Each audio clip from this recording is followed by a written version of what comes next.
여러분은 2050 탄소 중립을 들어보신 적이 있으신가요? 탄소 중립은 대기 중 온실가스 농도가 더 이상 증가되지 않도록 순 배출량이 0이 되도록 하는 것을 뜻합니다. 인간의 경제활동 등을 통해 배출되는 온실가스 배출량이 전 지구적 온실가스 흡수량과 균형을 이룰 때 탄소 중립이 달성됩니다. IPCC는 산업화 이전 대비 지구 평균 온도가 1.5도씨 이하로 억제하였을 때 2도씨 상승한 경우보다 기후변화로 인한 위험을 상당 부분 줄일 수 있다는 과학적 연구 결과를 제시하였고, 이를 위해서는 2050년경까지 전 지구적인 탄소 중립이 필요함을 지적하였습니다. 이후 2019년 73개국이 탄소 중립 계획을 발표하였고, 2020년에는 일본, 중국이 탄소 중립을 선언하였으며 2021년 미국 바이든 행정부가 2050 탄소 중립을 선언하였습니다. 탄소 중립은 이제 더 이상 거스를 수 없는 글로벌 뉴노멀로 정착하였습니다. 우리나라는 2022년 10월 2050 탄소 중립을 선언하였고, 2050 탄소 중립을 비전으로 하는 2050 장기 저탄소 발전 전략을 유엔에 제출하였습니다. 2021년 10월 발표된 2050 탄소 중립 시나리오에 따르면 2050 탄소 중립을 위하여 발전 부문은 2018년 대비 248.9에서 269.600만 톤을 감축해야 하는 가장 책임이 큰 부문입니다.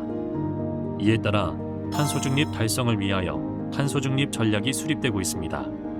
따라서 탄소 중립 전략들의 효과적인 이행 촉진을 위해서는 정책 이행에 따라 예상되는 환경 경제적 파급 효과 분석을 토대로 합리적인 정책 추진 방향의 제시가 필요합니다. 특히 발전 부문은 석탄화력 대출, 수소 연료 전지, 무탄소 신전원과 같은 주요 온실가스 감축 수단이 온실가스뿐 아니라 대기 및 건강에 미치는 영향이 작지 않을 것으로 판단됨에 따라 이러한 영향을 면밀히 살펴볼 필요성이 매우 높습니다.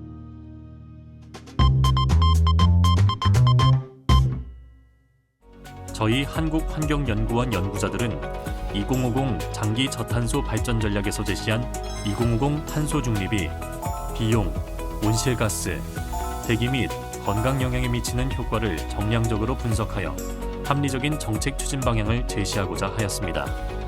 이를 위해 전력 부문 최적화 모형을 이용하여 탄소 중립 시나리오에 따른 발전 부문 온실가스 및 대기오염 배출량을 전망하고, 대기오염 배출량에 따른 건강영향 피해를 정량적으로 도출하고자 하였고, 이러한 정량적 분석 결과를 바탕으로 기후, 대기, 에너지 분야별 추진 과제와 상호 연계체제 등 탄소 중립 달성에 따른 환경 에너지 정책 시사점을 얻고자 하였습니다.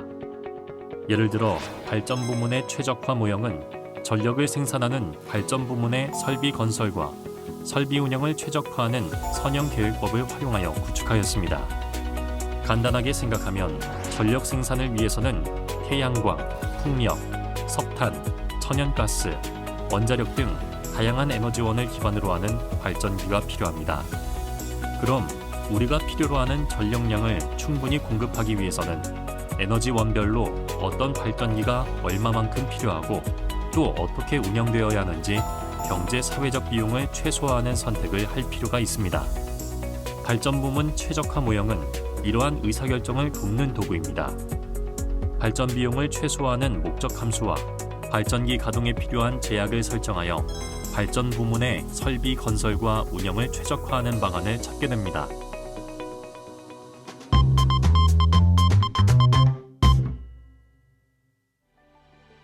(2050) 저탄소 발전 전략의 시행은 대기 오염물질의 변화를 일으킬 것으로 예상되고 있으며, 이러한 변화는 건강에도 영향을 줄 것이라는 근거가 충분히 존재하고 있습니다. 따라서 이러한 건강에 미치는 영향을 정량화하고 편익의 산정이 가능한 지표를 선별하여 발전 부문 대기오염물질 배출량에 따른 건강영향 분석을 진행하였습니다. 먼저 본 연구진은 국내외 다양한 선행 연구를 검토한 후 30세 이상 성인의 조기 사망을 건강영향의 평가 지표로 선정하였습니다. 정량화 방법론으로는 호크웨 2013의 30세 이상 조기 사망에 대한 농도 반응 함수를 적용하였습니다. 건강 영향으로 인한 피해 비용을 대기오염물질 배출량을 기반으로 오염물질별 단위 피해 비용을 산정하였으며, 전국 평균 추정치에 지역 간 농도 기여율을 적용하여 지역별 피해 비용으로 구분하여 반영하였습니다.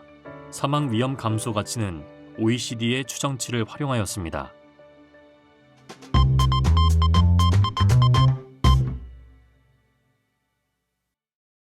발전 부문 최적화 모형의 시뮬레이션 분석을 위해서 기존 시나리오와 함께 탄소 중립 시나리오서 관련 정책의 방향성을 검토할 수 있도록 4개의 시나리오를 구성하였습니다. 첫 번째는 탄소 중립 달성만을 고려한 탄소 가격제 시나리오, 두 번째는 탄소 중립 시나리오의 탄소 가격에 시나리오의 대기오염 물질 배출에 대해 배출 부과금 정책을 추가하는 상황을 가정한 시나리오, 세 번째는 기후대기 통합관리 시나리오에 대해 재생에너지 보급 잠재력이 크게 확대되는 기술 발전 시나리오, 마지막으로 5년 단위 계획 기간 사이에도 배출권의 2월이 무제한 허용되는 누적 배출 예산 시나리오를 설정하였습니다. 기준 시나리오 하에서는 이산화탄소 배출량이 2046년까지 지속적으로 증가하다 이후 감소세로 전환되었으며 탄소 중립 시나리오, 기후대기 통합관리 시나리오, 기술 발전 시나리오가 유사한 감소 경로를 보이는 반면 배출권의 2월을 허용하는 누적 배출 예산 시나리오의 경우 초기부터 대규모 감축이 발생하는 경로를 보였습니다. 기준 시나리오에서는 부족한 전력의 대부분을 천연가스 발전과 태양광으로 충족할 것으로 예측되며 석탄의 역할은 지속적으로 감소될 것으로 전망되었습니다. 탄소 중립 시나리오, 기후대기 통합관리 시나리오에서는 석탄 발전량이 급격히 감소하고 그 자리를 태양광, CCS, 수소 터빈, 육상 및 해상 풍력이 점차 대체하는 것으로 분석됩니다. 기술 발전 시나리오에서는 CCS와 수소 터빈의 역할이 태양광과 풍력으로 대부분 대체되는 것으로 분석됩니다. 특히 전력 저장 기술과 수전의 수소 생산을 위한 전력 소비량도 2046년부터 2050년에 특별히 높은 수준을 보입니다. 누적 배출 예산 시나리오에서는 석탄 발전의 역할이 초기부터 급속히 감소하는 경향을 보이고 천연가스의 역할이 증가하며 전반부의 배출량이 크게 줄어들게 됩니다. 기후대기 통합관리 시나리오는 탄소 중립 시나리오보다 대기오염물질 배출이 추가로 감소하는 효과를 보여주었으며 재생에너지의 보급 잠재력이 크게 확대되는 경우를 가정한 기술 발전 시나리오에서는 대기오염물질의 감소폭 또한 크게 확대되었습니다. 다만 누적 배출 예산 시나리오에서는 기술 발전 시나리오와 동일한 조건을 반영하였음에도 불구하고 황산화물을 제외하곤 배출이 늘어나는 현상이 관찰되었는데 이는 재생에너지의 역할이 줄고 석탄을 천연가스로 대체하는 대안이 더 적극적으로 활용됨에 따른 것입니다. 대기오염에 대한 피해 비용을 분석했을 때 기준 시나리오에서 2026년부터 2050년 29.8조 원에 달하는 대기오염 피해 비용이 탄소 중립 시나리오에서는 19.7조 원으로 33.8% 감소하는 것으로 나타났으며 기후대기 통합관리 시나리오의 대기오염 피해 비용은 17.8조 원으로 기존 시나리오보다 40.1% 감소, 기술 발전 시나리오에서는 13.3조 원으로 55.3% 감소하며 누적 배출 예산 시나리오에서는 12.6조 원으로 57.7% 감소하는 것으로 평가되었습니다. 이는 배출권 거래제를 시행하는 경우 배출권의 2월을 보장함으로써 실현할 수 있는 정책 시나리오로 우리나라에서도 배출권 거래제를 시행하고 있고 전력 부문이 포함되어 있기 때문에 현재 우리나라 정책 환경에도 부합하는 것입니다. 또한 누적 배출 예산 시나리오의 총 비용이 정책 시나리오 중 가장 비용 효율적인 시나리오인 것으로 분석되었습니다.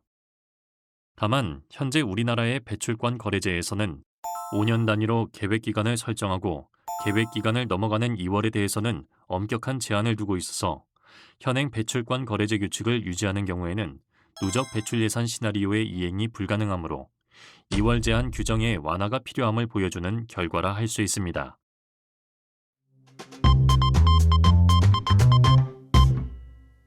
앞서 노출한 시나리오별 비용은 발전기의 가동 우선순위가 배출권 가격을 반영하여 결정된다는 전제하에 최적화된 급정 운영을 가정하고 있습니다.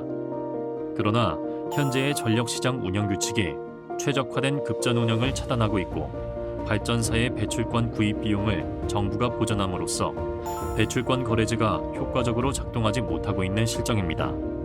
따라서 전력 시장과 탄소 시장의 왜곡이 해소되지 않을 경우 탄소 중립은 물론 2030년 감축 목표 달성을 위한 비용이 연구에서 추정한 값보다 훨씬 커질 수 있을 뿐만 아니라 자칫 감축 목표 달성 자체가 어려워질 수 있습니다. 또한 기후 정책과 대기 정책을 통합 연계하여 추진할 경우 사회적 비용이 감소될 수 있음에 따라 대기오염 피해 비용을 적절히 반영할 수 있는 부담금 요율의 현실화와 감면 조건 강화가 필요합니다. 재생에너지의 보급 잠재력이 높아지는 경우를 가정할 경우 대기오염 물질 감소폭이 더 커 재생에너지 기술 발전을 위한 투자가 적극적으로 이루어져야 할 것입니다.